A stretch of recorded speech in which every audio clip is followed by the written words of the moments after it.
Hello every one, welcome back. So ഇന്നത്തെ എൻക്ലിക് സാറിന്റെ വീഡിയോയിൽ ഞാനൊരു ക്വസ്റ്റ്യൻ എടുത്തിട്ടുണ്ട്. ഈ ക്വസ്റ്റ്യൻ എന്താണെന്നും ഇതിനകത്തെ ഡീറ്റെയിൽസും നമുക്ക് ഡീറ്റെയിൽഡ് ആയിട്ട് ഡിസ്കസ് ചെയ്യാം. സോ ആദ്യം ക്വസ്റ്റ്യൻ ഒന്ന് വായിച്ചു നോക്കാം. The nurse is caring for a client newly diagnosed with macrocytic anemia. Macrocytic anemia newly diagnosed ചെയ്തൊരു പേഷ്യന്റിനെ കെയർ ചെയ്യുന്ന നഴ്സാണ്. Which type of diet is least appropriate for this client?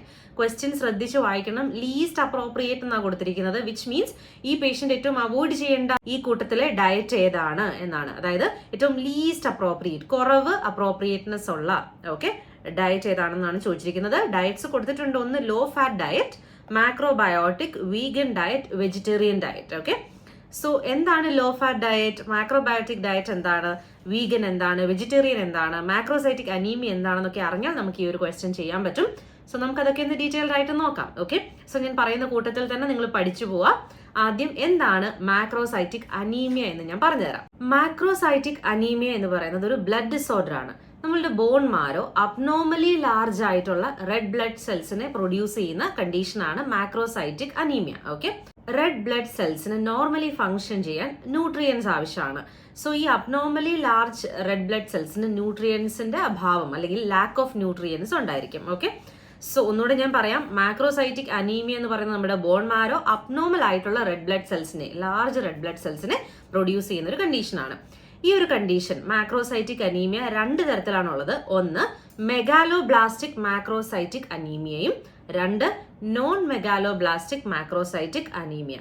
ഇത് രണ്ടും എന്താണെന്ന് നമുക്ക് നോക്കാം. So first one, megaloblastic macrocytic anaemia. ഇതെന്താന്ന് നോക്കാം. നമ്മളുടെ ബോഡിക്ക് ആവശ്യമായ വിറ്റമിൻ B12 അല്ലെങ്കിൽ വിറ്റമിൻ B9, ഫോളേറ്റ്, ഇത് ആവശ്യത്തിന് ലഭിക്കാത്തപ്പോഴാണ് മെഗാലോബ്ലാസ്റ്റിക് മാക്രോസൈറ്റിക് അനീമിയ ഉണ്ടാവുന്നത്. നമ്മളുടെ ബോഡിക്ക് ഇനഫായിട്ട് വിറ്റമിൻ B12 ലഭിക്കാത്തപ്പോൾ. രണ്ടാമത്തത് നോൺ മെഗാലോബ്ലാസ്റ്റിക് മാക്രോസൈറ്റിക് അനീമിയ എന്ന് പറയുന്നത് വേറെ ഏതെങ്കിലും മെഡിക്കൽ കണ്ടീഷന്റെ ഫലമായിട്ട് നമ്മളുടെ ബോഡിക്ക് ന്യൂട്രിയൻസ് അബ്സോർബ് ചെയ്യാൻ പറ്റാതെ വരിക. സോ നമ്മൾ ഇനഫായിട്ടുള്ള ന്യൂട്രിയൻസ് എടുക്കുന്നുണ്ടായിരിക്കും, ബട്ട് എന്താ സംഭവിക്കുന്നത്, വേറെ ഏതെങ്കിലും മെഡിക്കൽ കണ്ടീഷൻ ഉള്ളത് കൊണ്ട് ഈ ന്യൂട്രിയൻസ് നമ്മുടെ ബോഡിക്ക് അബ്സോർബ് ചെയ്യാൻ പറ്റാതെ വരിക. മനസ്സിലാക്കി പഠിക്കുക.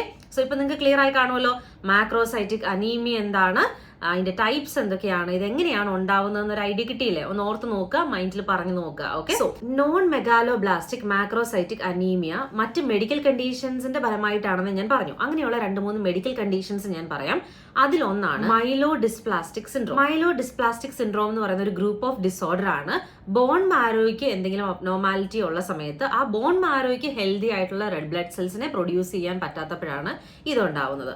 അതിനെ റിലേറ്റഡ് ആണ്. പിന്നെയാണ് ആൽക്കഹോൾ എക്സസീവ് ആയിട്ട് കൺസ്യൂം ചെയ്യുക. സോ എക്സസീവ് ആൽക്കഹോൾ കൺസംഷൻ കാരണം നമ്മളുടെ ബോഡിക്ക് വിറ്റമിൻ B12 അല്ലെങ്കിൽ ന്യൂട്രിയൻസ് അബ്സോർബ് ചെയ്യാൻ കഴിയാതെ വരുമ്പോഴും ഇതേപോലെ ബോൺ മാരോ എന്ത് ചെയ്യും, ഹെൽത്തി ആയിട്ടുള്ള റെഡ് ബ്ലഡ് സെൽസ് പ്രൊഡ്യൂസ് ചെയ്യില്ല. അടുത്തതാണ് ഹൈപ്പോതൈറോയിഡിസം. ഹൈപ്പോതൈറോയിഡിസവും ഈ മാക്രോസൈറ്റിക് അനീമിയയുമായിട്ട് റിലേറ്റഡ് ആയിട്ടുള്ള ഒരു കണ്ടീഷനാണ്. സോ മാക്രോസൈറ്റിക് അനീമിയ എന്താണെന്നും അതിന്റെ ടൈപ്സും നിങ്ങൾക്ക് ക്ലിയർ ആയി കാണും. ഇനി നമുക്ക് നമ്മുടെ ക്വസ്റ്റ്യനിലോട്ട് തിരിച്ചു വരാം. ഈ ഡയറ്റ് ഓരോന്ന് നോക്കുമ്പോൾ ഒന്നാമത്തെ ഡയറ്റ് ലോ ഫാറ്റ് ഡയറ്റ് ആണ്. ലോ ഫാറ്റ് ഡയറ്റ് എടുക്കുന്നത് കൊണ്ട് മാക്രോസൈറ്റിക് അനീമിയനെ അത് ബാധിക്കുകയോ ഒന്നും ചെയ്യില്ല, അതിന്റെ റിസ്ക് കൂടുകയോ ഒന്നും ചെയ്യില്ല. സോ അത് നമുക്ക് അവോയ്ഡ് ചെയ്യാം, എലിമിനേറ്റ് ചെയ്യാം. മാക്രോബയോട്ടിക് ഡയറ്റ് എന്ന് പറയുന്നത് ഹോൾ ഗ്രെയിൻസ്, ബീൻസ്, അതുപോലെ തന്നെ സീ ഫുഡ്, ഫിഷ് ഒക്കെ ഇൻക്ലൂഡഡ് ആയിരിക്കുന്ന ഒരു ഡയറ്റ് ആണ്. സോ നമുക്കറിയാം ഈ സീ ഫുഡ്, ഫിഷ് ഒക്കെ ഈ മാക്രോബയോട്ടിക് ഡയറ്റിൽ ഇൻവോൾവ് ആയിരിക്കുന്നത് കൊണ്ട് തന്നെ ഈ സീ ഫുഡിലും ഫിഷിലും ഒക്കെ എന്തുണ്ട്, വിറ്റമിൻ B12 കുറച്ചൊക്കെ അടങ്ങിയിട്ടുണ്ട്. അപ്പൊ അതുകൊണ്ട് നമുക്ക് ഇത് അവോയ്ഡ് ചെയ്യാൻ പറയാൻ പറ്റില്ല. മാക്രോബയോട്ടിക് ഡയറ്റും മാക്രോസൈറ്റിക് അനീമിയയുടെ റിസ്ക് കൂട്ടുന്നില്ല. ഇനി അടുത്തതാണ് vegan diet. So vegan diet എന്ന് പറഞ്ഞു കഴിഞ്ഞാൽ എല്ലാ ആനിമൽ പ്രോഡക്ട്സും like for example meat, egg, dairy products എല്ലാം കംപ്ലീറ്റ്ലി അവോയ്ഡ് ചെയ്യാണ്.